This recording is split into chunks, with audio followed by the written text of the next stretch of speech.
Hello everyone, this is Nudge, and today I would like to talk a little bit about some stuff that I'll be coming back to in the next week, or next few weeks actually, because there's a lot of things going on, and I thought I would do this video so that everyone would be clear on exactly what is going on and what has happened in the past few years, and so just get ready, because I'm going to talk for a really long amount of time. I know that it may sound very, not very entertaining, but I'm just going to start doing this because I just want everyone to understand exactly what has happened and what's going to happen next. So the topic that this is concerning, as the title already gave it away, is electronic games. So if there's anything like audio game related, well, it's kind of audio game related too, but in the very beginning. I'm not going to cover much more of that side. Neither am I going to cover a bunch of other topics that have been on my channel, that are going to continue being on my channel. Don't worry, I'm not going to move away or anything. This is just like one of those collection videos without the collection, if that makes sense. Because, well, there's a reason for it. I'm going to get to it sometime by the end, if I can actually manage. So, on the topic of electronic games, my collection started... Yeah, so basically what I'm going to do is talk about exactly what happened, what games do I have, and what is there that I would still like to get, and what my plans are. So, my collection started in September of 2011, which was almost 9 years ago.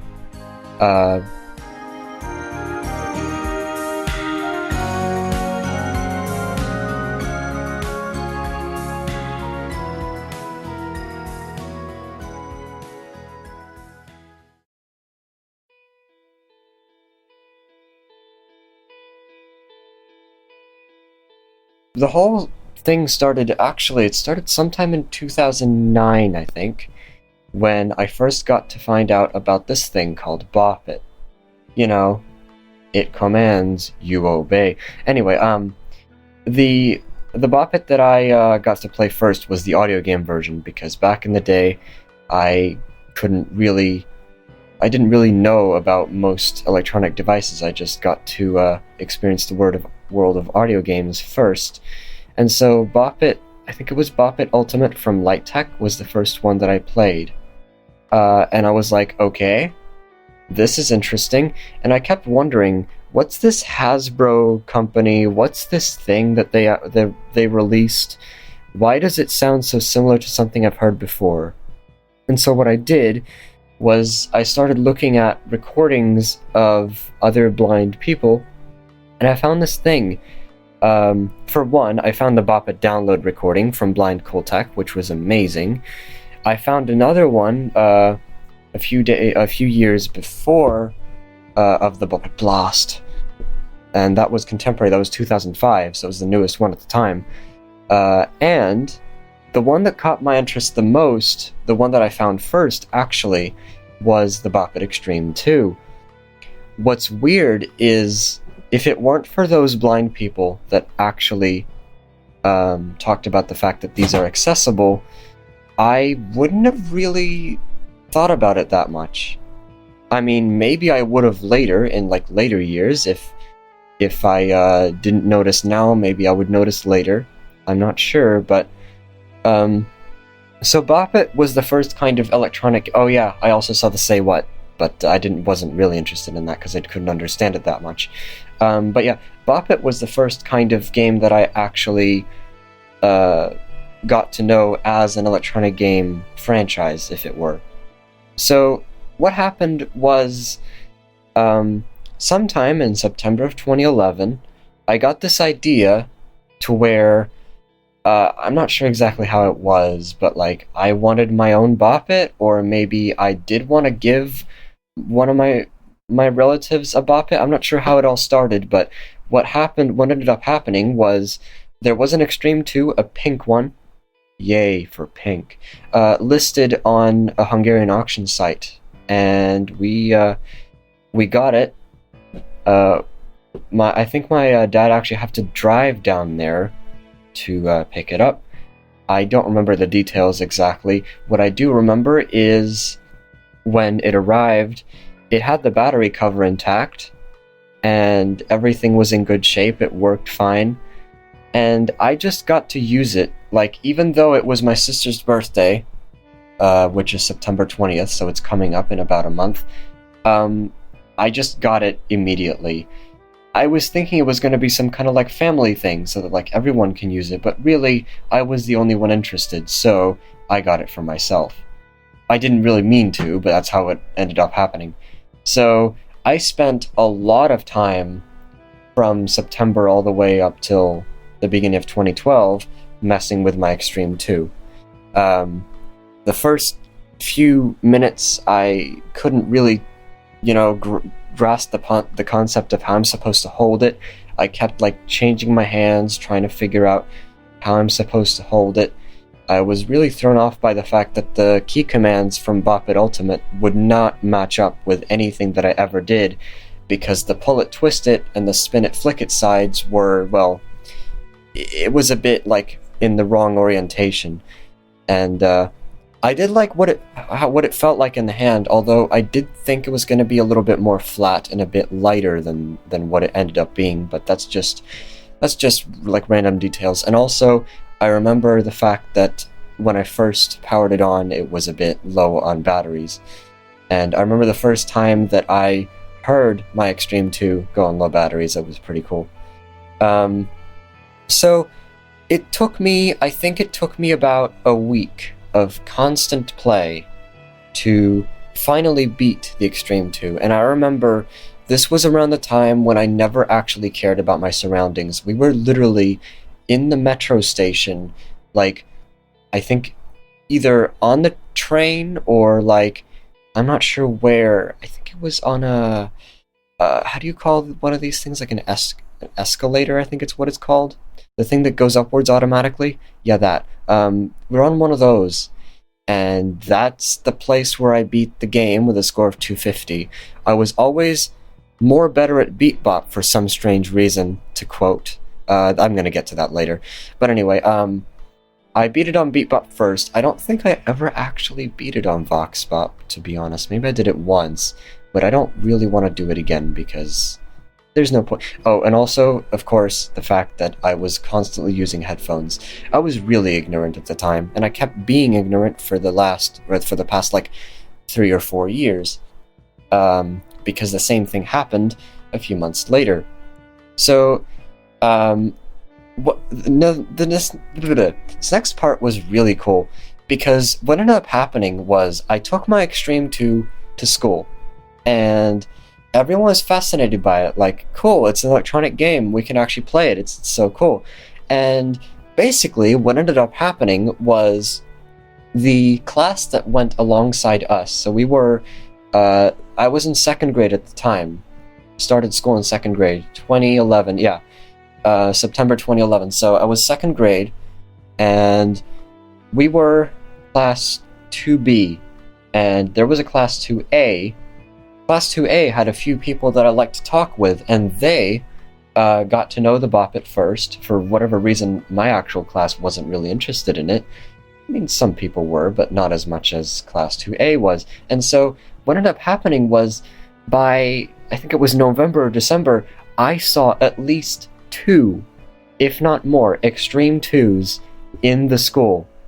My schoolmates from class 2A actually bought their own Extreme 2s. One of them was not pink, I could tell, because it wasn't creaking as much. I remember feeling one of those, but that was a bit later. I think it was sometime in 2012. Excuse me for noises. So, basically, I sprang up this, like, Bop It revolution, and what was really cool after that was I got to, well, first of all, I started watching videos about Bop It, because I wanted to know exactly which ones there were. I knew there were different ones because the Bop It game from Jim Kitchen. Can you freaking shut up? The Bop It game from Jim Kitchen, which was an audio game for the computer, that one used sounds that I didn't recognize because those were from the 1996 original one. Can you freaking shut up? Seriously. What is going on? Anyway, this is not meant to be professional in any way, so any noises, just excuse them, please.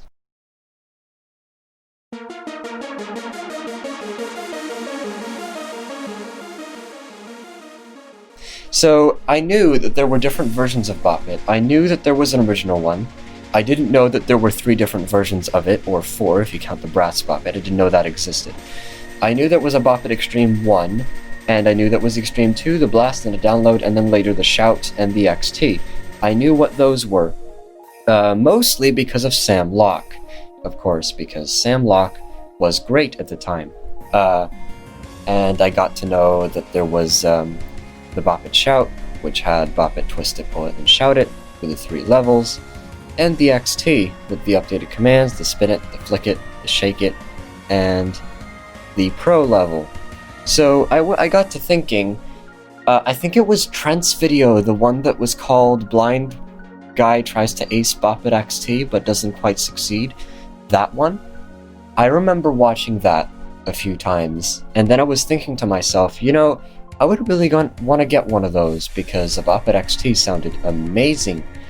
I wanted to see what the difference was. Well, I'm not actually sure why I wanted it, to be quite honest. I just did.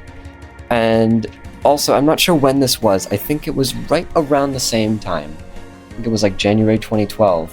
I saw a Bop It XT that one of the people from Class 2A actually got. I saw a Bop It XT, I was like, okay, this looks cool, I want one.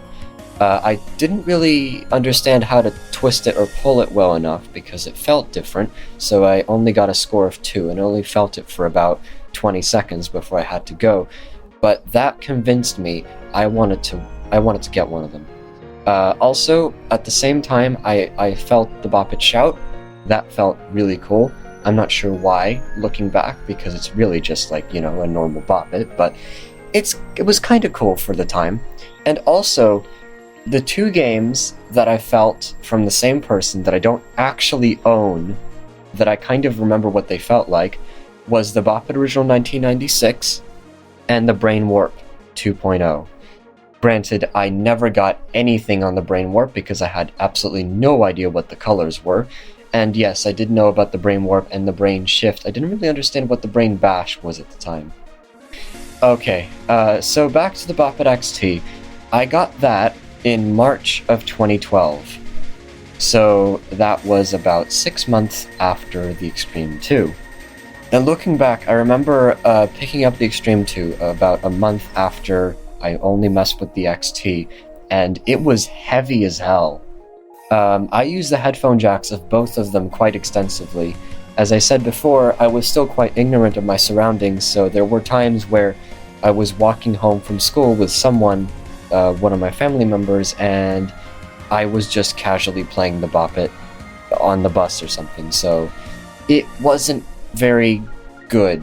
By that I mean, I just tried to occupy myself, and there were times where I wasn't paying attention, trying to get like 100 on Pro, and it wasn't fun to those not involved. Also, my Bop It XT kept resetting. I was really annoyed by that because I did beat Pro with the Shake It Off first. I don't remember how long it took me. I know on the first day I got all the way to the Pro level, but not any further. I don't remember how long it took me to beat Pro with Shake It Off or on. I also remember the fact that I got the glitch with the 4 or 5 commands on Pro by myself. I remember recording it, but I don't have any of those recordings anymore. They're lost to time, unfortunately.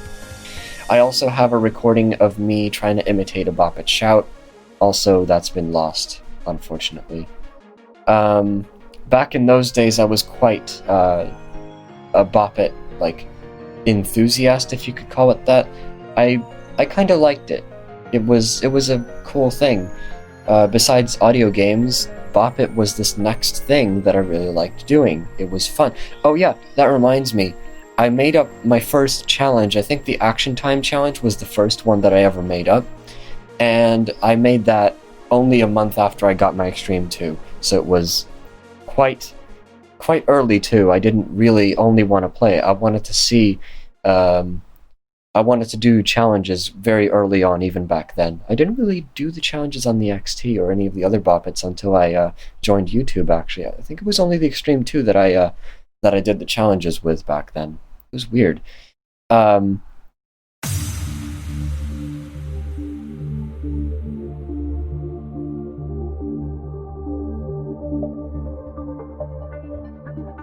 Okay, what else happened after that? There was the whole craze. About the same time when I got my XT, I remember having a lot of fun with friends, school classmates and stuff, playing one-on-one. That was extremely fun. And also, I remember there was this one time when I had the Extreme 2 with me at school, and I didn't realize that it turned itself off, or I think it was on Pass It mode, and I didn't realize that if you were on Pass It mode and you twisted it, nothing happened. I thought no matter what mode you were on, it would give you your highest score, so I literally was panicking. I thought my Twist It was broken, then it turned out that it was completely fine and nothing wrong happened. Oh yeah, that was a weird thing that happened. Anyway, let's keep going. So about a few months later, I can't believe that it took only about 3 months, my own birthday, June 22nd, 2012, I got the Bop It Shout. Now, for those who don't know, my Bop It Shout is German. Now, I have no reason as to why. Basically, I think what ended up happening was that the English one was out of stock at the time, or maybe it was just the fact that my dad could only get the German one, as in it was the one that cost the least amount of money. Also, we got the XT with its box. I still have the box for the XT. That's the only game that we have the box for, actually. I don't remember any of the other boxes laying around. But that one we still have, and the XT, the Shout, and probably a bunch of the other ones were from Amazon back in the day when they were new. So the Shout is German. I beat the Shout a few hours after I got it. It took me a while to understand what the colors were, but it wasn't too bad. And I had a lot of fun with my cousin trying to play Pass It with it. And I didn't really realize that it was pattern-based. I never actually thought about it back in the day. I kind of knew what to expect sometimes, but not to the scale that speedrunners would, or something like where they would memorize like a whole entire pattern. I still can't do that, by the way. But anyway, this was before any of the attention from the YouTube community or anything.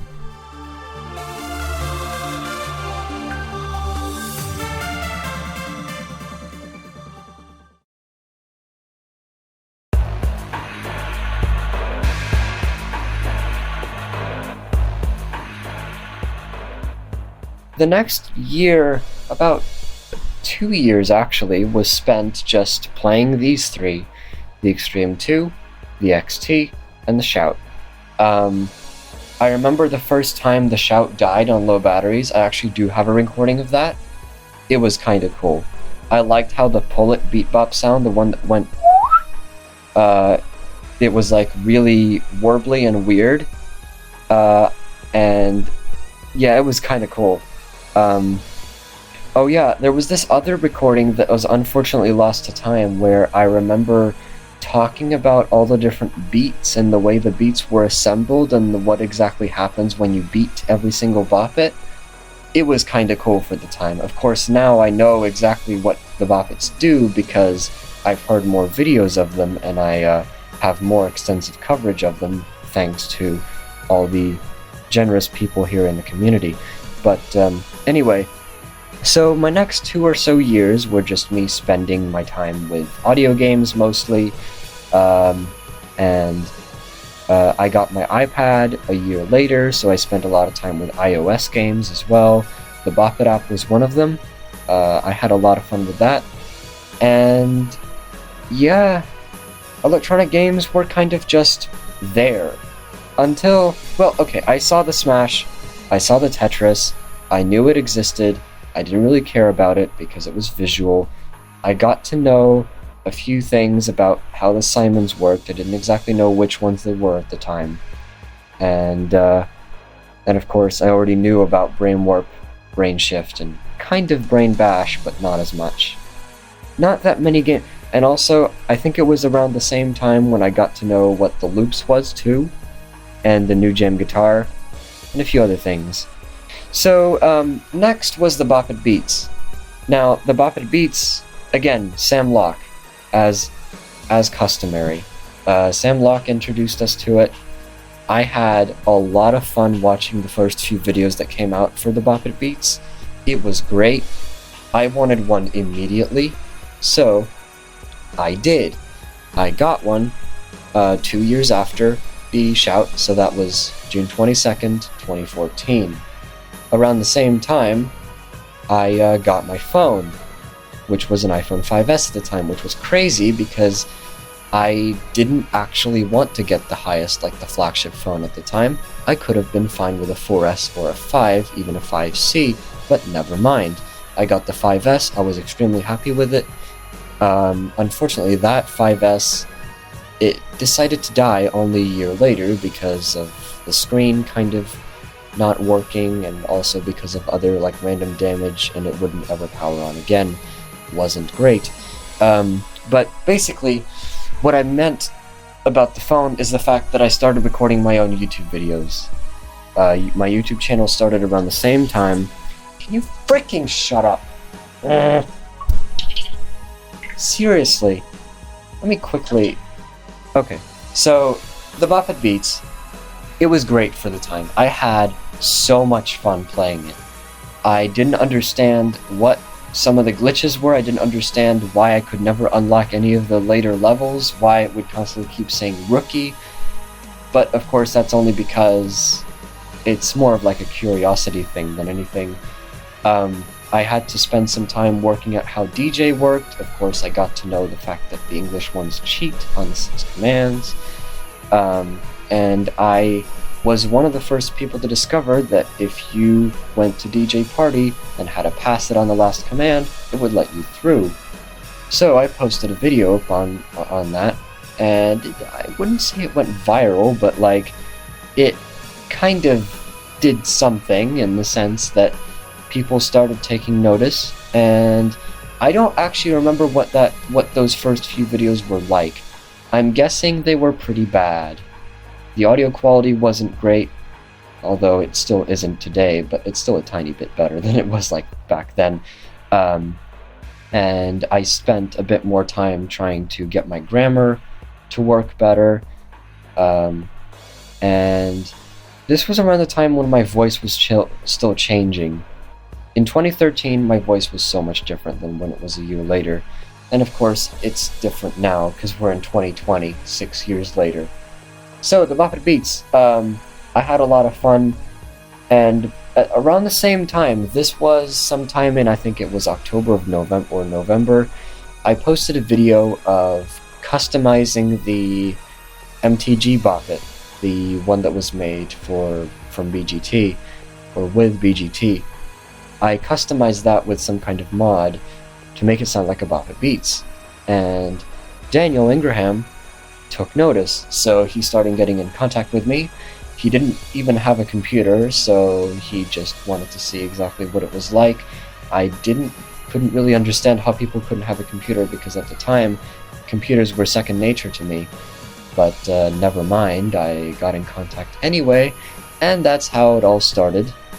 Getting introduced to electronic game community members, test modes, whatever else. It was great.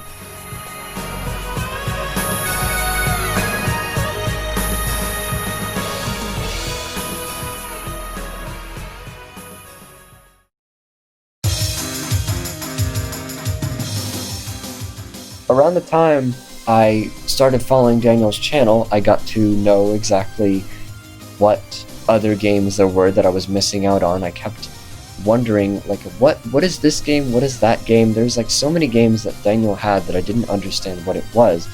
At first, I actually thought the Simon Trickster was some kind of foreign game or something because I couldn't understand what it was saying. Yeah, that was weird. And I always felt that the Simon Trickster was really weird. But anyway, Bokeh Beats was still a mainstay back then. I played it a lot. A little too much, in fact. Same with the Bokeh XT, actually. I think the Bokeh XT is the game that I took, like, literally everywhere. And for that reason, if you listen to some of my past live streams, I test the Bokeh XT and all its actions. It's kind of beat up. Back then, both Bokeh buttons were intact, but now one of the Bokeh buttons is kind of non-existent. I have the spring and the button for it, but I can't install it back. So now it's just like a tiny rubber contact.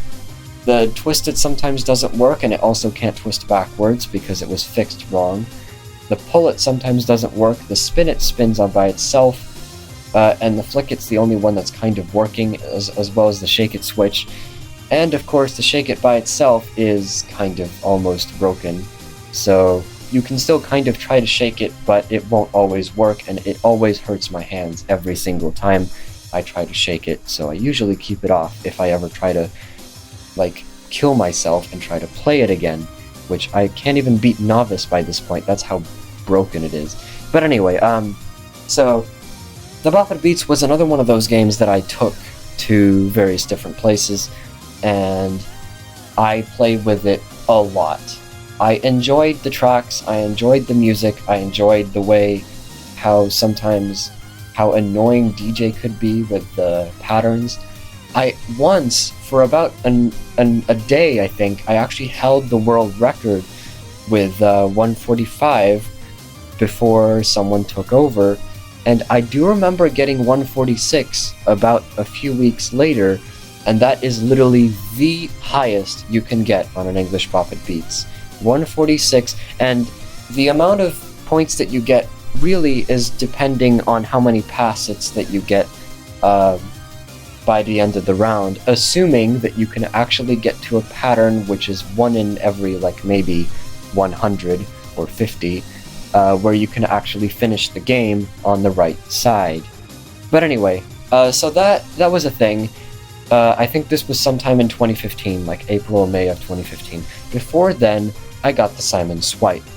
If it weren't for Daniel, I don't think I would have actually gotten the Simon Swipe. This was Christmas of 2014, so 6 months after the Bokeh Beats. Again, I played that to hell. Like, the Simon Swipe was amazing in the fact that it took me a while to learn, but it was kind of easy to learn, but hard to put down.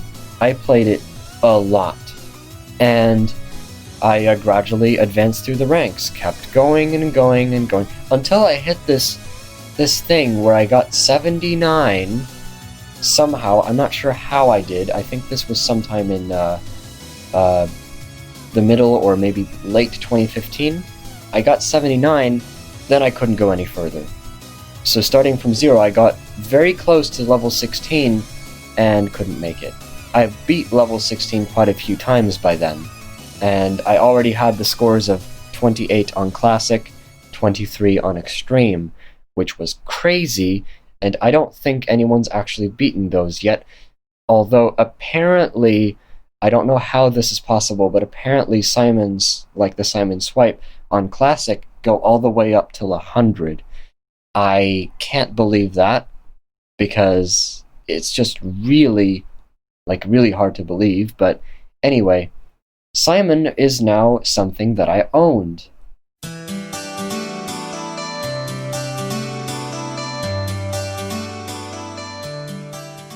Now this is where things took a weird twist, because around the same time, so I uploaded like way too many videos about BeatStar and the Simon Swipe and the Bokeh Beats and a bunch more other things, like electronic game related things, a few more things. I don't even remember exactly what I uploaded. You can look at the very old parts of my channel to see. I actually don't intend you to look because it's probably really embarrassing. But anyway, so I did a lot of things, and so another thing that happened around the same time, oh yeah, Troopinum was another thing that happened. Anyway, Daniel started collecting more games. So Daniel got the Loopson 3, the Zingit, the New Jam guitar. And the New Jam guitar was one that really caught my eye because it was amazing. I heard Sam play through all of Rhythm Jam on Rock and Dance Beat, which, by the way, we actually found out about a few weeks ago that it's called the R&B beat instead. Oh well. But anyway, I heard the patterns for Rhythm Jam and I'm like, I want one of these things. It's fucking great. So, just like always, I gave some listings over. I have no idea how much my parents paid for this stuff, by the way. I hope it wasn't an extreme amount of money. So, there was this funny thing that happened. Around my birthday of 2015, not much happened. I didn't really get much, and the reason why is because the New Jam was actually like, it was arriving. It couldn't come like on time, and they just didn't want to disappoint me, so they gave me one of these like fitness tracking things. That was kind of cool. I never really appreciated it until a few months after, but I did appreciate it nonetheless. And only had it for a half a year before I got replaced with the Apple Watch Series 0. But anyway, so around the same time, I went to Greece for a week or two, and the New Jam came back. A New Jam was waiting for me when I came back, and I was so surprised. I was so happy too, because I thought I wasn't going to get anything for another half year. Actually, it was only a half year. It was crazy. Wait. Yeah, only a half a year. I was getting 2 games per year, and I couldn't have been happier. The New Jam is kind of rare, in fact, so just the fact that I got one was quite crazy. I could have gotten so many things that were less rare than this, and I still would have been happy regardless. I could have gotten a Simon Flash. Okay, no, maybe not. Or a Bopet Original 2002, maybe I would have still been happy with that, I don't know. But, I got the New Jam. It was cool. It was really cool. I spent a lot of time playing that, as I always do with most games, when I get them. Except for nowadays, because I'm probably going to be spending more time with playing multiple things at the same time. Anyway, I recorded a lot of things. I found out how I can record stuff directly, so I tried recording the test mode. This was around the time when I understood how test modes worked, and I was so fascinated by them. This was around the same time when Test Mode Insiders actually started. So if anyone remembers, there was these videos of the New Jam running low on batteries. Oh yeah, that's another thing. The New Jam is crazy on low batteries. It does so many things. It is crazy.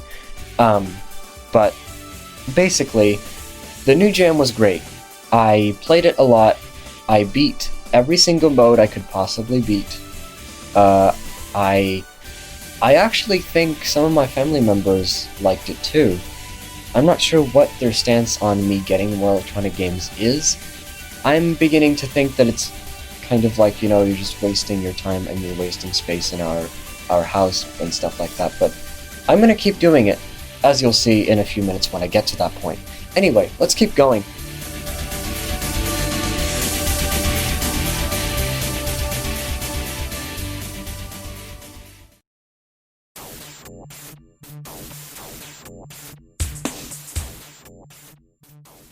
So again, only a half a year. Christmas of 2015. It's crazy. Around this time, there was this thing. I think I uploaded a video. I don't remember when it was. There was this video where I played the New Jam, the Bokeh Beats, and a few other things, and talked about what I would want to get next. This was around the time when I discovered that there was this thing called the Hyperdash, and I didn't even know who made it back then. I later found out that it was Wild Planet, of course, but the Hyperdash seemed amazing, And around this time, I got to know a bunch more games. I got to befriend a few more people in the community. Test Mode Insiders was beginning to grow up, so to speak. It was cool. And so I was fully expecting something like a Hyperdash. I actually remember asking my parents to watch a few electronic game related videos with me to see if any of them would stick with them so that they could buy one. And so imagine my surprise when I felt this thing that had 3 buttons on one side, and I pressed one and it went yeah, it was the Groovit. Groovit is really cool in the sense that it uses the motion, well, not motion sensors, but like the light sensors to detect where your hands are and what you're touching, which you actually don't need to touch it at all. Which I love, by the way, how commercials constantly keep reinventing the wheel. You know how it's like, the loop says it's so hot, you don't even need to touch it. Guess what? The Groovit did it 6 years earlier. Same thing, Simon Air, 2016. You don't even need to touch it. Touch-free technology. Oh wait, the loops did it before. The Groovit did it even before then. In fact, the Sega Pods, of all things, from 1994, I think it was, did it too. Anyway, that's just one of my random gripes, that marketing is not always true. In fact, there was literally no commercial in Hungary or anything about oh yeah, that reminds me. There was this one time in 2013 when I did see a Hungarian Bokeh Classic 2013, so I do know what one of those looks like, and I do know what it sounds like too. I beat it on Master as well. I only spent about 15 minutes with it. It was one of my classmates, and I never seen one again. Anyway, so back to the Groovit. The Groovit was one of those games where I started feeling like, I don't know, it's a bit boring. Like, I could play with it. It took me a while to master all the moves, and while I was still trying to get to the different moves, I played it quite a lot, for about a month. And then I started making up, by this point, I had a lot of challenges running. There was the Bop It Button Challenge, the All-in-One Challenge, the XT Pro Challenge, the Action Time Challenge, and a bunch of other things. And so I decided to make one up for the Groovit, and I still play that. Most of the time when I play the Groovit, I usually play the Groove Challenge because playing the game normally is very boring. The commands are very predictable, it's very slow, it's very easy to keep going, and nothing really happens. It just keeps going forever, never changes. So the Groovit's just one of those things that I like kind of put away after a while. I'm not saying that I hate it. It's still great. I love it. It was 2003. It was really cool for the time. But it's not one of those things that I would constantly keep playing.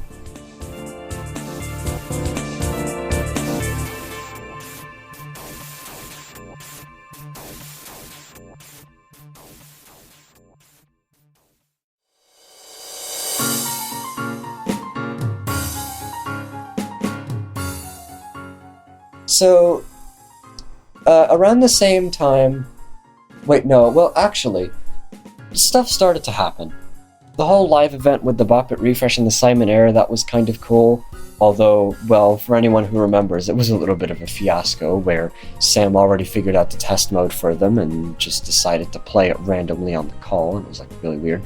But, I didn't get anything for a year and a half. So, the next thing that happened was in June of 2017. By this point, I diverged even more from electronic games. I still played them, of course.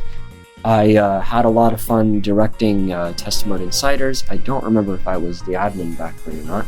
I don't remember exactly how it happened, but I uploaded videos, I still did stuff, although there was this one time where I do remember that I didn't really have much to do. I did a lot of things at the same time, most of them audio game or electronic game community related, and of course school as well to contend with.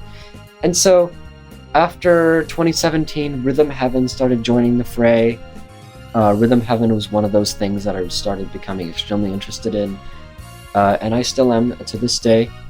So that was another thing that was really cool that I started following. And a few months after that was when I got my next electronic game. I was not sure when or what was going to happen. What actually happened in Christmas of 2016? I do not remember. Oh yeah, my iPhone 6S. That's right. Yeah, that's what happened. Okay. And birthday of 2016 was one of the most underwhelming ones. I got the Bluetooth speaker and what else? I don't remember. I think that was it. Anyway, the iPhone 6S was another thing.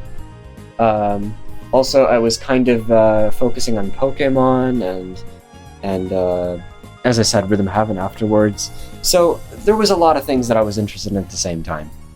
Then the Bokeh Beats refresh happened.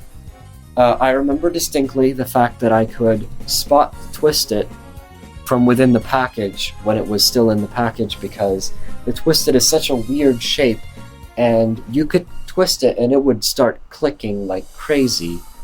So I knew immediately that it was going to be a Bokeh Beats refresh. So I got it out. I started playing with it. I was a bit frustrated. I enjoyed it, but the whole motion sensor thing was a bit beyond me. I didn't really think it was the right way to go for Hasbro. This was around the time when Hasbro started going downhill. They released the R2... Oh, I remember the first time when I heard the R2-D2, I was like, why? Why did this have to be the 2015 Bokeh Beats? Why couldn't it have been a Bokeh Beats download edition?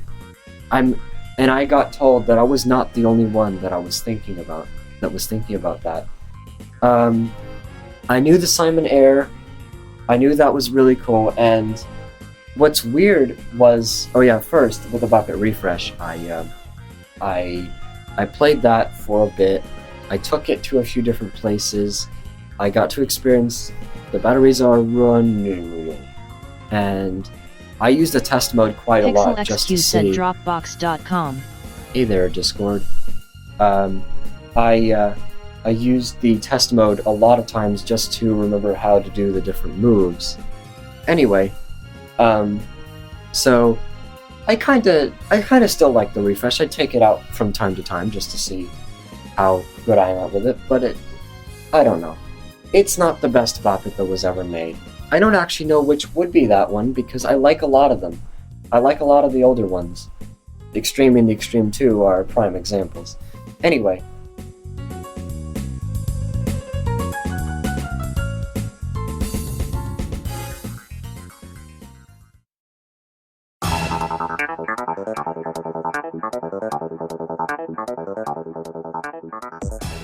So, a few things happened after the Bokeh Beats refresh. One of them being the Electronic Game Hub. I don't remember exactly when it was, but I think it was around this time. Maybe it was a bit later than that, but I think it was around the same time. The Electronic Game Hub basically made it so that instead of test mode insiders being seen as this one thing, instead we're now, at least our goal was to make it so that we are individual people working together instead of this one huge entity thing like the way test mode insiders used to be. So we deleted all the Skype group and a bunch of other things that we had running at the time, and we renamed the YouTube channel, and we kept going for a while until things just started going a bit unfocused and not very many people were interested. And then there were a few other people that got added a bit later. I'll get to that later when we get to it. But for now, the electronic game community was still kind of intact in this hub thing, and while I was busy doing whatever I was doing, somewhere before Christmas time, I made a video about what I should be expecting. I played the Bokeh Beats in that video because I think it was the 3rd year anniversary of me making that one December 6th special video, I think it was, in 2014, when I was waiting for things to drop.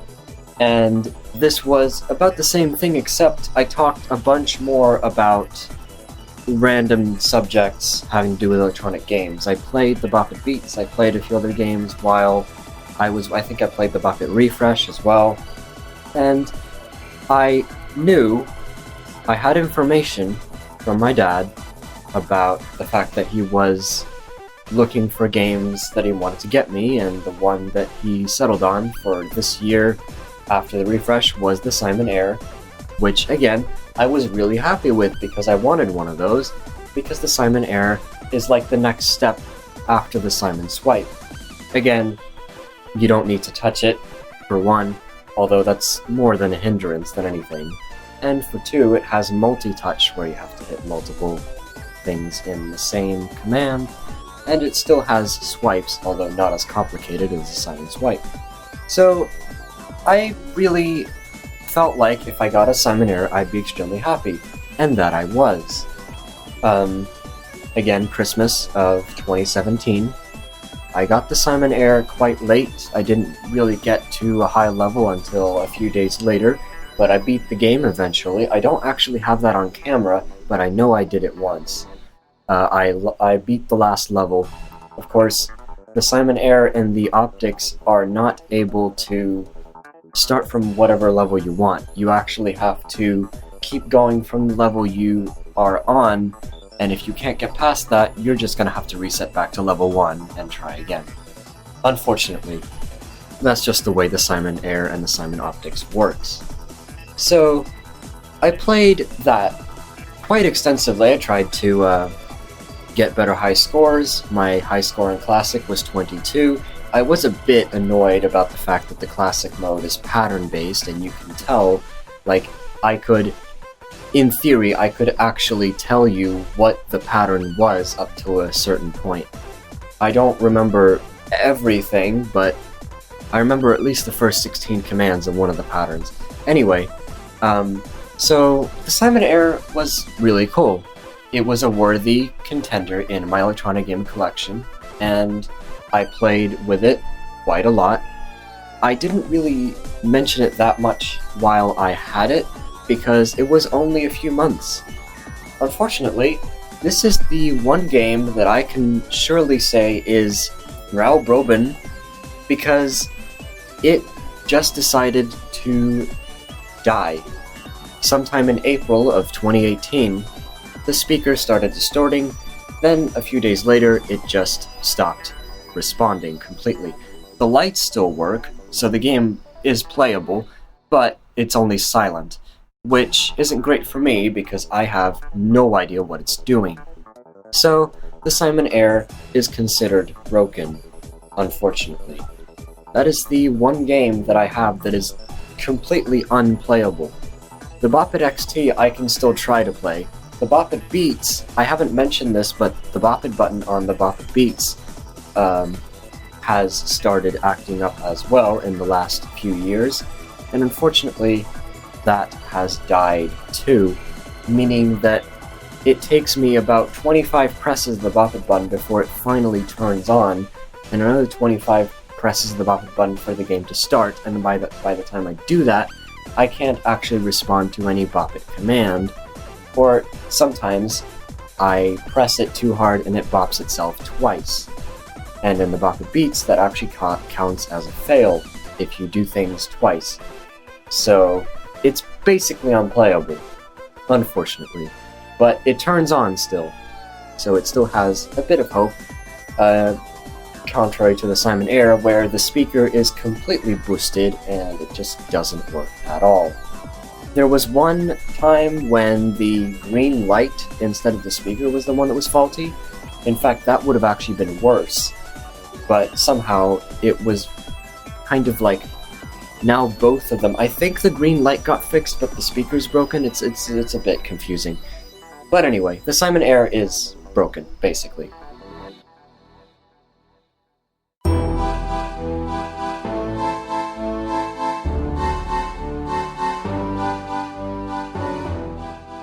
After the Simon Air happened, I played with the games that I did have. I played all the ones that I had, and it wasn't until a year and a half later, in fact it was almost 2 years, that I got another game. Now, instead of getting one game, I got multiple. So basically, around this time, I did so many things. You can look at my latest things on my channel. This is 2018 and 2019 we're talking about here, so it's not that far off. It's very close. I knew everything there was to know about the Bokeh Maker and the new movie tie-ins, and I was thoroughly unimpressed, to say the least. Especially with the Maker, I was so disappointed because I thought it was going to be a bit better than what it ended up being, but you know, who can say? Hasbro is really going downhill. And so, a lot of things happened. I started coding MML, I started going to high school, I started doing so many other things. You can, as I said, you can look at my YouTube channel for proof, but I did play my electronic games occasionally. The group was not dead, although the hub was not being used as much anymore. We still talked amongst ourselves, of course. There was a lot of things going on. There were games being collected. There was more information to be found. The library was being updated. It was just normal, as it always was, except for the fact that I wasn't getting any new games. I just played the ones that I already had, trying to mix and match batteries to keep them all alive. So, in October, Daniel decided to take matters into his own hands, as it were, and he's always been he's wanted to do this for a number of years, and now he was actually able to pull it off. So he sent me, personally, a package of games. I'll spare you the details, but if you want to look, you can find it in the I got a bunch of electronic games thanks to Daniel Ingersam Locke video. So I got a package that contained the same exact amount of games, minus the Simon Error, so 8 plus another 8, doubling my collection. It was crazy. The games that I got were as follows. I got a Bop It Original 2002. I got a Zing It, although the Zing It is a bit messed up in places. It doesn't work quite well, but I still appreciate it nonetheless. I got a Pocket Simon 1998, which, by the way, for the longest time we've been calling it the 1988, but it's not, it's the 1998. We got to know that only a few months back. I got a Hyper Twas. I got a Bop It Smash, which I don't really care for, but, you know, it's another thing. I got a Bop It Bounce. Again, one I don't really care for that much, but it is there. What I did care for, though, was the loops. The loops was great. I have quite a few recordings of me playing it, and I still enjoy it to this day. And another thing I got was the Hyper Dash Extreme, which had quite a history with me because recording it for the library was a bit frustrating, but it gave me something to do. So much so, in fact, that I spent the next 2 or 3 months, from October all the way until like January, February of 2020, of splitting my work between schoolwork, and this was around the time that COVID started being a thing, so I had to pay attention to that, as well as working with MML stuff, and working for the library, the sound library for electronic game sounds. And by this point, I've recorded a lot of material for stuff that we didn't have before. I was really proud. I was proud of the fact that Daniel actually sent me all of this, and the fact that I could be the one to help preserve all its content, because other people in the community really wouldn't have done it this thoroughly. Most of the people who trim stuff for the library or record stuff for the library don't really have as much patience as I sometimes do when I dedicate myself. So around this time, by the way, can someone count how many times I've said around this time in this video, please? Anyway, so a few months before, in August, there was a member of the electronic game community that we started talking to in earnest called PixelXQ, and he was, or is, basically the most admired person in this community, or at least I don't know how I should describe it. It's basically, he has a lot of games, for one, but he does the collecting in a very sensible way. He's had a collection for a number of years, just like I have. He has like a bunch more games than I do because he can get them more easily, but that's not the point. What I mean is, he is so dedicated. He knows a lot of things about electronic games, for one, and for two, he doesn't just know all this stuff, he wants to actually get it out and actually help the community. And to be quite honest, if it weren't for Pixel, I think the community, or at least I, wouldn't be as dedicated as I am now.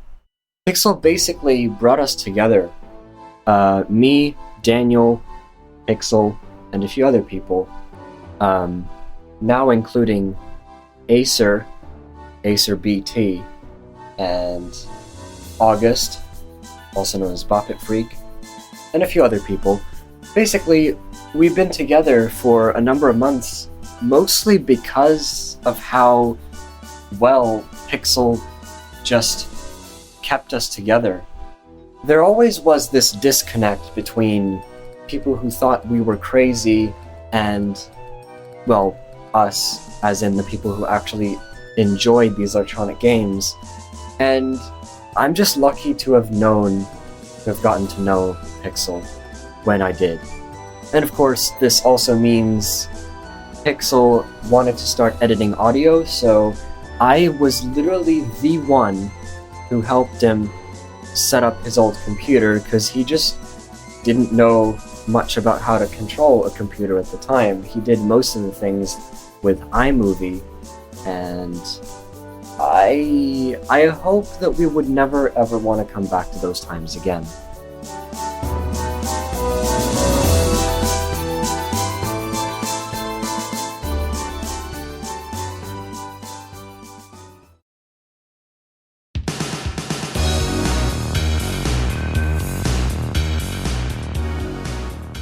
But anyway, things happened.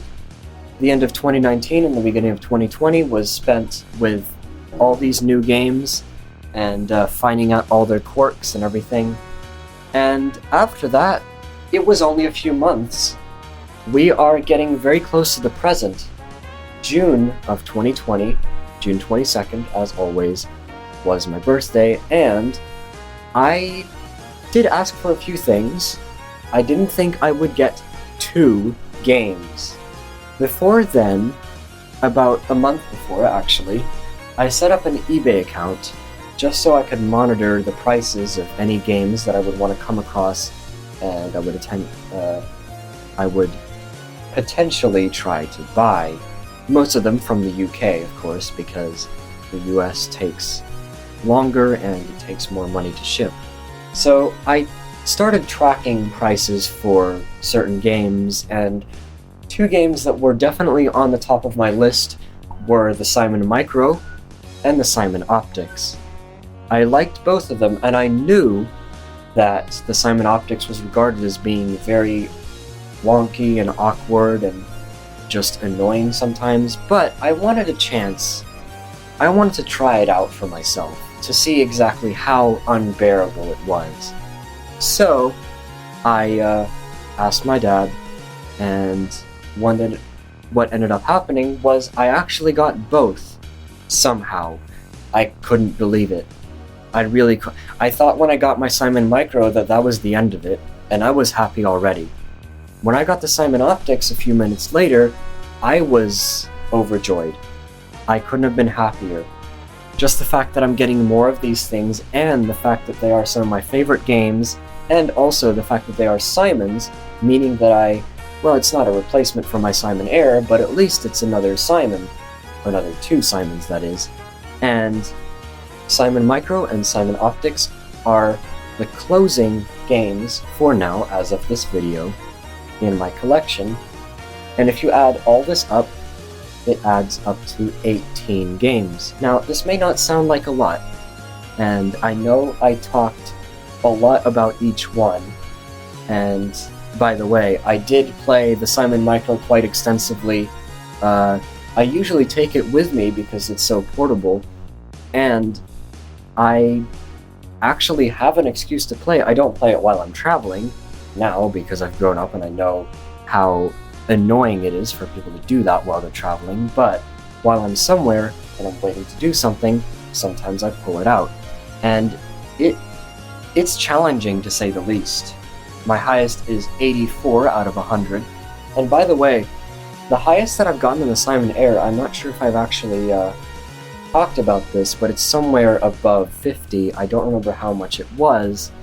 And same thing on the Simon Optics. My highest is 53 out of 100, and I know it's 100. I am not sure how much it is on the Simon Air, but I'd be willing to bet that it's somewhere close to 100 on that one as well.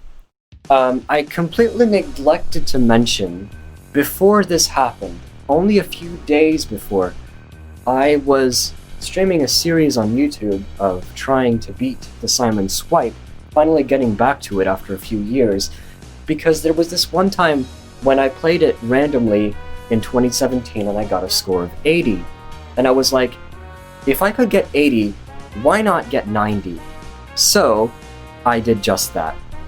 In the course of about a week, about a week or two before my birthday happened, I streamed myself getting 90 on the Simon Swipe, and I actually accomplished it. It took me a few tries, but it worked.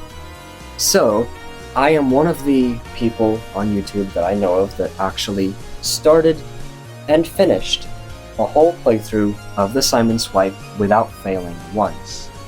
As for the Micro and the Optics, those are much more challenging. I haven't gotten nearly as much with those, although the Micro, the score of 84, is still pretty good, I think. But that is a challenge for another time. I'm going to keep improving those scores because, after all, even though the Simon Optics is a bit clunky, it still sometimes works if you're lucky with it and if you position your hands right. The Optics being one of those things that you have to be a bit careful with the way you position your hands, because you have to hold it, like strap it onto your head and then jab very close to your face with your hands.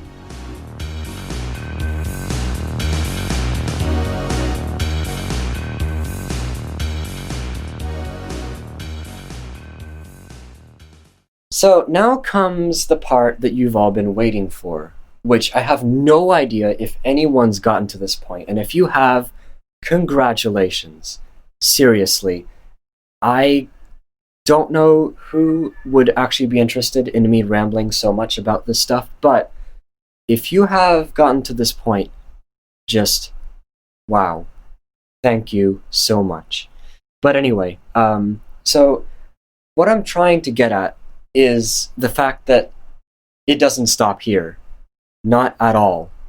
My close friends, those in the electronic game community, as I've said before, including Pixel, already know that I just got my bank account set up, which means I'll be able to buy things by myself.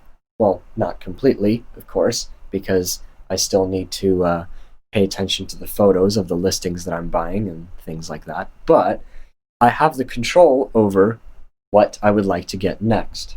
Now, I'm not going to start collecting stuff in earnest because there's no point. For one, I'd lose my money too quickly, and for two, it would just make for an extremely annoying experience of how many things I would get at the same time, and me having to work, not overtime, but just like work very hard trying to focus on multiple things at the same time.